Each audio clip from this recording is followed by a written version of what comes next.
नमस्कार दोस्तों PCS academy में मैं आप सभी लोगों का स्वागत करता हूं। और दोस्तों हम लोगों की यूपी पीसीएस मेंस 2019 और 20 के लिए आंसर राइटिंग की सीरीज़ चल रही थी और उसी सीरीज़ में अभी तक हम लोगों ने 65 पार्ट तक देख लिया था।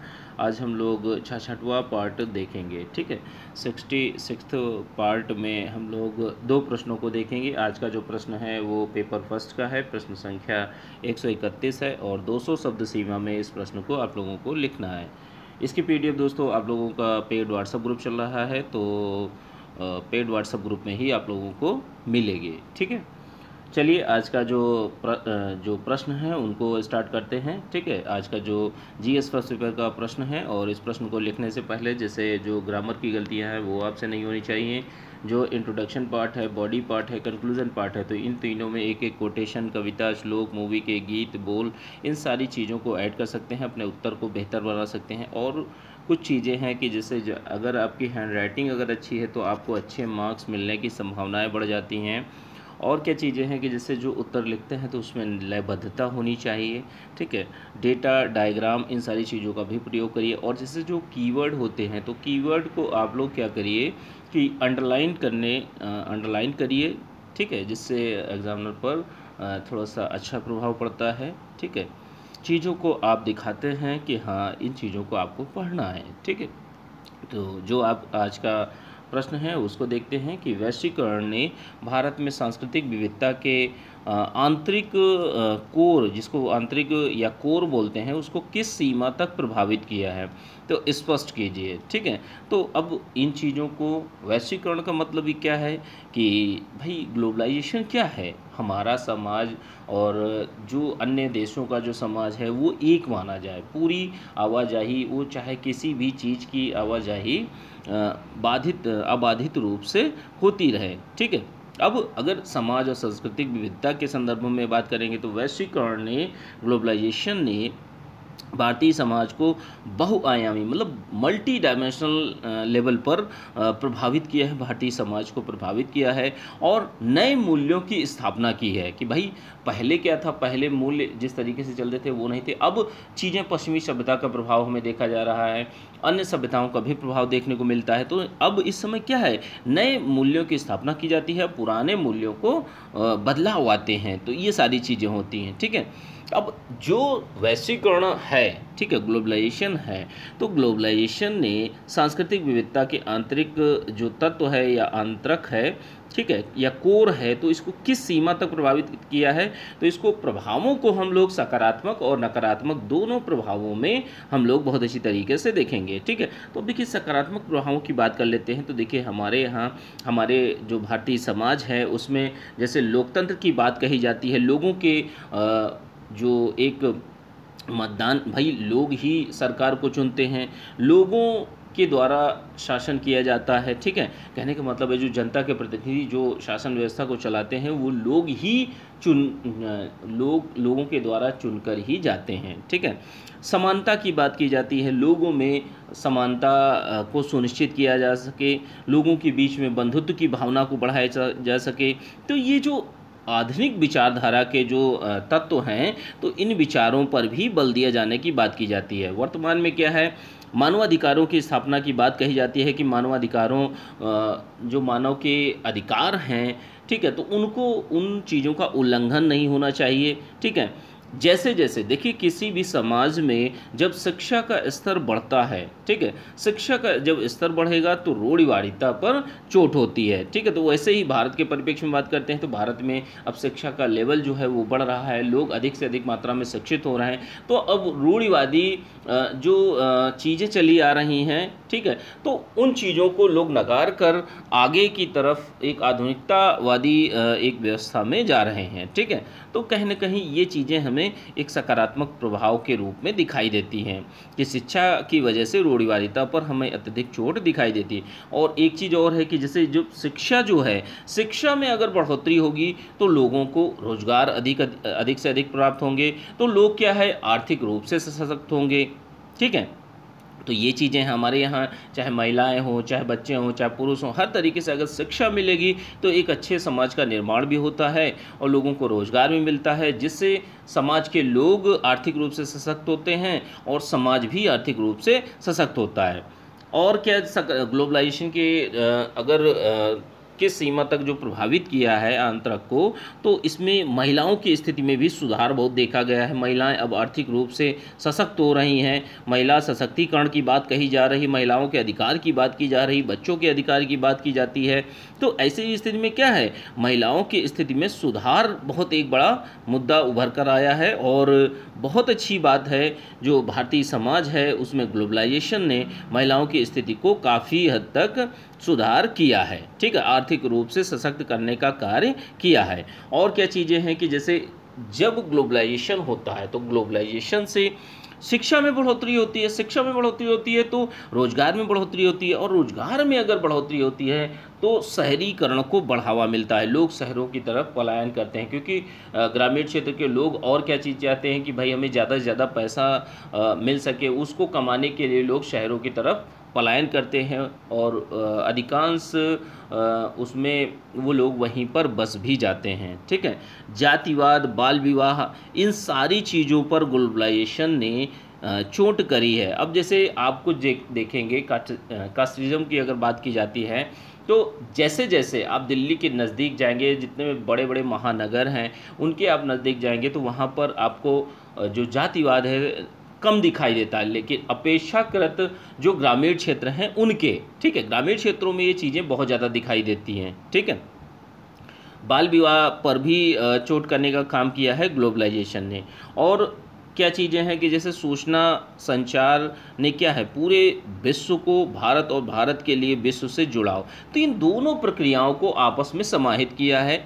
ठीक है, जिससे क्या है लोग भाई कहीं ना कहीं जो संस्कृति और सभ्यता के संदर्भ में अगर बात करते हैं तो सूचना और संचार प्रौद्योगिकी ने क्या किया है, एक लगाव, एक जुड़ाव भी दिया है वैश्विक परिदृश्य में किसी भी कंट्री से। अगर जैसे मान लीजिए आज की डेट में आप इंडिया में बैठे हुए हैं, इंडिया से अगर आप किसी कंट्री में जैसे मान लीजिए वेनेजुएला, तो वेनेजुएला में किसी बैठे व्यक्ति से बात करना चाहते हैं, उससे हालचाल पूछना चाहते हैं, उनकी जो सभ्यता और संस्कृति है उसके बारे में जानते हैं, आप अपनी सभ्यता और संस्कृति के बारे में बताते हैं, तो ये सकारात्मक पक्ष में दिखाई देते हैं ग्लोबलाइजेशन के कारण कि जो जुड़ाव एक बढ़ा है लोगों में, विश्व के लोगों में, तो ये सारी चीज़ें हमें दिखाई पड़ती हैं सकारात्मक प्रभावों में। अब देखिए नकारात्मक प्रभावों की बात कर लेते हैं, तो नकारात्मक प्रभावों में क्या क्या हुआ है कि जैसे देखिए नकारात्मक प्रभावों में शहरीकरण को बहुत ज़्यादा बढ़ावा दिया गया है। ठीक है, ग्लोबलाइजेशन ने क्या किया है, शहरीकरण को सबसे ज़्यादा बढ़ावा दिया है कि लोग शहरों की तरफ पलायन कर रहे हैं।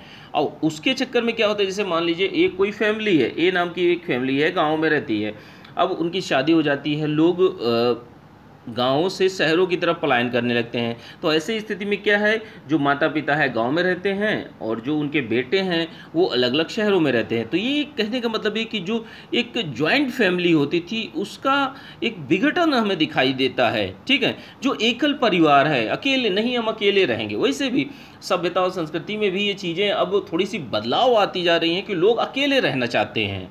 ठीक है, तो ये बहुत बड़ी समस्याएं पैदा कर रही है, नकारात्मक प्रभावों के रूप में देखा जाता है कि जैसे जो संयुक्त परिवार है तो उनका विघटन हो रहा है और एकल परिवारों का जो प्रचलन है वो बहुत ज़्यादा बढ़ गया है। ठीक है, ग्लोबलाइजेशन ने क्या है कि देखिए जैसे कहा जाता है कि महिलाओं को आर्थिक सशक्त किया है और महिला सशक्तिकरण की बात की जाती है और महिलाओं को अपनी कहते हैं ना कि घर से बाहर निकलने का मौका दिया है, तो उसके साथ साथ में क्या चीज़ें हुई हैं, महिलाओं का शोषण भी बढ़ा है। ठीक है, बच्चों का जो जैसे होता ना कि बच्चों की तस्करी जो होती है या व्यापार जो होता है, अवैध व्यापार, तो उनको भी बच्चों का व्यापार जो होता है तो उसमें भी बहुत ज़्यादा बढ़ोतरी में हुई है।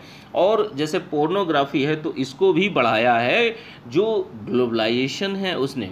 ठीक है, तो ग्लोबलाइजेशन क्या करता है, ठीक है, ग्लोबलाइजेशन विश्व में सारी चीज़ों की आवाजाही को आबाद रूप से करता है। ठीक है, तो ऐसी चीज़ों में क्या है, विदेशों की भी चीज़ें यहाँ आती हैं, यहाँ की भी चीज़ें एक्सचेंज होती हैं विदेशों में। सामाजिक अलगाव की स्थिति भी हमें देखनी पड़ती है, मिलती है कि जैसे घर है, एक छोटा सा है, अब घर में माता पिता अलग बैठे हैं, बच्चे अपना वीडियो गेम खेल रहे हैं, कोई मूवी देख रहा है, कोई अलग कोई कार्य कर रहा है मोबाइल पर, तो इससे क्या है, एक सामाजिक लगाव भी मतलब एक अलगाव भी हमें देखने को मिलता है कि अलग अलग सब अपने अपने कमरे में बैठे हुए हैं, कोई किसी से बात करने का समय ही नहीं है किसी के पास में। ठीक है, तो ये सोशल साइट्स और सोशल मीडिया की वजह से ये सारी चीज़ें हमें दिखाई पड़ रही हैं। इसके साथ में जो पर्यावरण है उसको भी क्षति हमें दिखाई देती है ग्लोबलाइजेशन के कारण, क्योंकि देखिए आर्थिक पक्षों की अगर बात करते हैं तो आर्थिक विकास को बढ़ावा तभी दिया जा सकता है कि भाई कहीं ना कहीं आप जो प्रकृति है, प्रकृति में आप कुछ चीज़ें, जैसे पेड़ है, अब आपको फैक्ट्री लगानी है तो फैक्ट्री लगाने में आपको क्या करना पड़ेगा, पेड़ों को काटना पड़ेगा, आर्थिक विकास के लिए आपको मैदान जंगल साफ करने पड़ेंगे। तो ऐसी स्थिति में क्या है, पर्यावरण को भी क्षति होती है। ठीक है, और क्या चीज़ है कि जैसे जो जीवन शैली है, खान पान आदि में भी बदलाव देखे गए हैं। ठीक है, कि जैसे आज की डेट में कोई भी व्यक्ति ग्रामीण क्षेत्र जो के लोग हैं, जो बड़े महानगर हैं, उनकी जीवन शैली को अपनाते हैं, और जो बड़े महानगर हैं वो विदेशों की शैली या जो जीने का एक शैली है, खान पान है, इन सब चीज़ों को अपनाते हैं। लोग विदेशों की जो पश्चिमी सभ्यता है उसको भी अपनाते हैं, आसपास के पड़ोसियों की जो पड़ोसी देशों की शैली है, जो खान पान है, रहने का सलीका है, तो उससे भी प्रभावित होते हैं। भारत से भी लोग, आसपास के लोग और पश्चिमी सभ्यता भी प्रभावित होती है। ठीक है, तो ये दोनों का दोनों एक दूसरे का एक्सचेंज चलता रहता है। ठीक है, तो ये इस तरीके से आप लोगों को पूरे अच्छी तरीके से 200 शब्दों में इस प्रश्न को अच्छी तरीके से आप लोगों को लिखना है। ठीक है, अच्छे से आप लोग आंसर राइटिंग करते रहिए दोस्तों।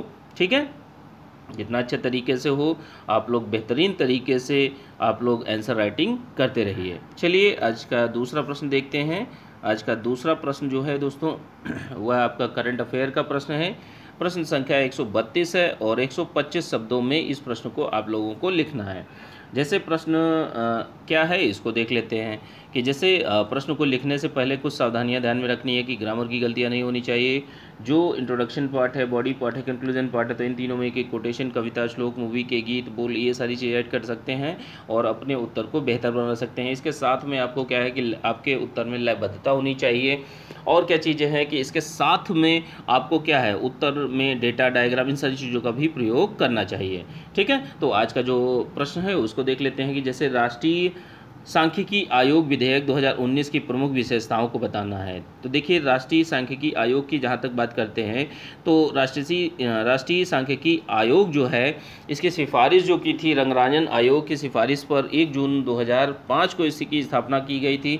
और यह एक टाइप का एक सलाहकारी निकाय माना जाता है, ये सलाहें देता है। ठीक है, सलाह देता है और मानकों का क्रमिक विकास करता है और उनको लागू करवाता है, उनको प्रवर्तन में लाता है। ठीक है, अब देखिए राष्ट्रीय सांख्यिकी आयोग विधेयक जो है 2019 की प्रमुख जो विशेषताएं हैं उनको अब हम लोग अच्छी तरीके से देख लेते हैं। ठीक है, तो देखिए सबसे पहली बात यही है कि जैसे इसमें क्या होगा, इसमें एक पूर्णकालिक अध्यक्ष होंगे।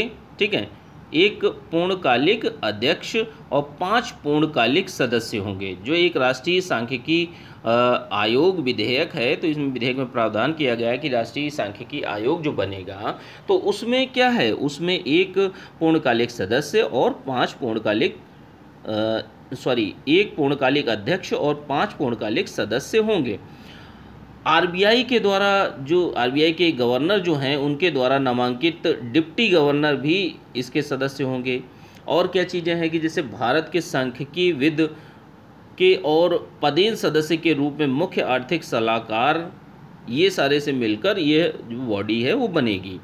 अगली चीज़ क्या है कि जैसे राष्ट्रीय सांख्यिकी लेखा परीक्षा मूल्यांकन, ठीक है, इसके माध्यम से, जैसे जो राष्ट्रीय सांख्यिकी आयोग है तो इसके माध्यम से राष्ट्रीय सांख्यिकी लेखा परीक्षा और एक मूल्यांकन संगठन की स्थापना की जाएगी, यह प्रावधान रखा गया है। और इसका प्रमुख जो होगा वो कौन होगा, वो आपका मुख्य सांख्यिकी लेखा परीक्षक होगा, जो इसका मुख्य अधिकारी होगा। ठीक है, और क्या है कि जैसे जो राष्ट्रीय सांख्यिकी आयोग है तो इसकी बात मतलब जो विधेयक है इसमें प्रावधान किया गया है कि जो राष्ट्रीय सांख्यिकी आयोग है इसके लिए एक स्वतंत्र सचिवालय की स्थापना की जाएगी। मतलब इसका एक अलग से स्वतंत्र रूप से एक सचिवालय स्थापित किया जाएगा।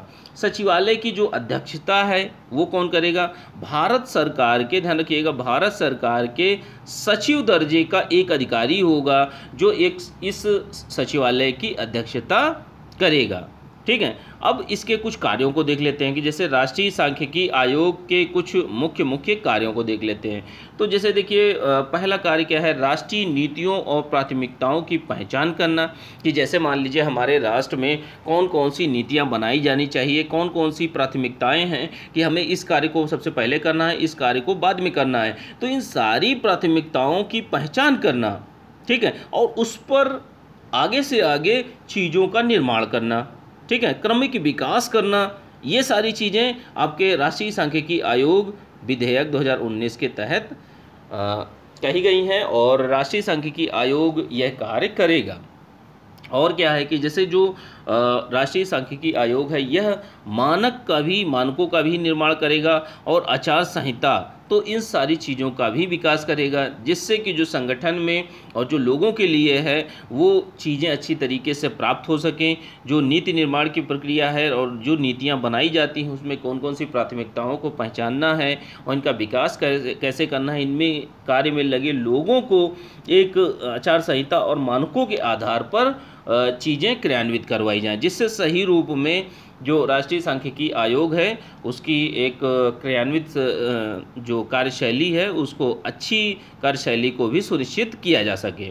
ठीक है। तो इस तरीके से आप लोगों को 125 शब्दों में इस प्रश्न को आप लोगों को बहुत अच्छी तरीके से 125 शब्दों सीमा में आप लोगों को लिखना है। इस क्वेश्चन को आप लोग 125 शब्दों में लिखिए और इसकी PDF दोस्तों आप लोगों को पेड व्हाट्सएप ग्रुप चल रहा है 2019 और मेंस 20 का। ठीक है, 2019 मेंस और UPPCS मेंस 2019 और UPPCS मेंस 2020 के लिए। ठीक है, तो वह आपका चल रहा है, उसी में आपको ये PDF और GS के चारों पेपर के नोट्स और सारी चीज़ें आप लोगों को प्रोवाइड की जा रही हैं, वीडियो प्लस नोट्स। ठीक है, चलिए ठीक है, आंसर राइटिंग आप लोग दोस्तों करते रहिए अच्छे से और अच्छे से पढ़ाई करते रहिए। ठीक है, चलिए ठीक है, थैंक यू देखने के लिए।